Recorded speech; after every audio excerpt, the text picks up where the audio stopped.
Scientifically credible online assessments now exist that can empower your self-insight.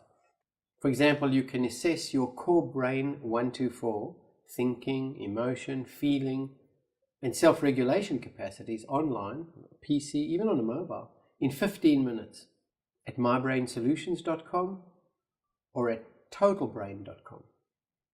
This assessment objectively measures your cognitive performance through a series of straightforward tasks that test your brain's key capacities. It then compares your scores to thousands of other people and compares you to those that are your own age, gender, and years of education. This figure shows the task elements in the assessment which reveal your thinking, your emotion, your feeling, and your self-regulation scores.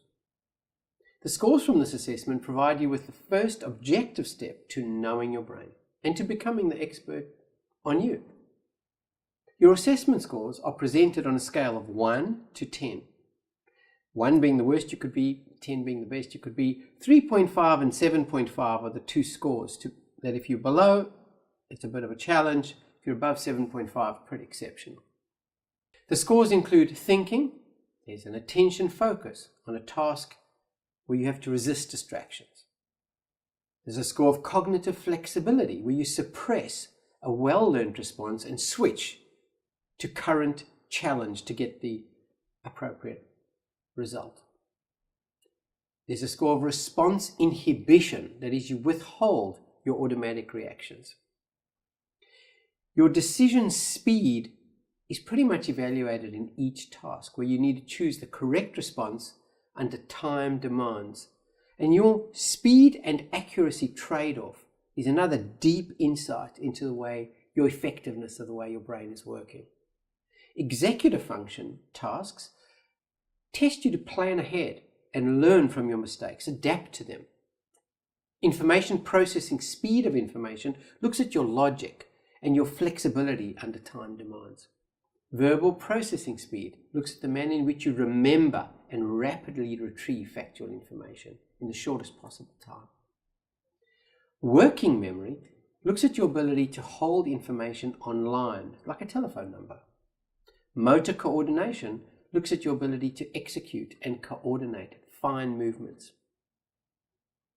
And then there's the assessment of your emotion cues, your ability to identify emotion faces accurately and rapidly. Fear, happiness, sad. Speed of identifying these emotions is critical. It's critical in two ways. It determines your accuracy, but through the manner in which you process these faces, we can also identify your non-conscious biases. Feeling is the stress level, the extent to which you cope and are confident during times of stress. Anxiety is your level of irritability, and mood is your level of negativity from sadness. Lastly, self-regulation is your positivity and negativity bias, the tendency to see the world in a negative, pessimistic, magnify a risk situation, or in a positive, optimistic way. And resilience is the adaptive capacity for you to cope and bounce back from adversity. And lastly, social capacity, the ability to form quality connections and relationships. As soon as you finish the test, your scores are rapidly compared with your peers and your report comes up on your dashboard. These insights about the essence of you provide a framework for you to discover yourself. And from that, what new habits, for example, would you want to train to choose the way in which you want to be? It's about knowing the essence of your strengths and limitations and then making the most of who you naturally are.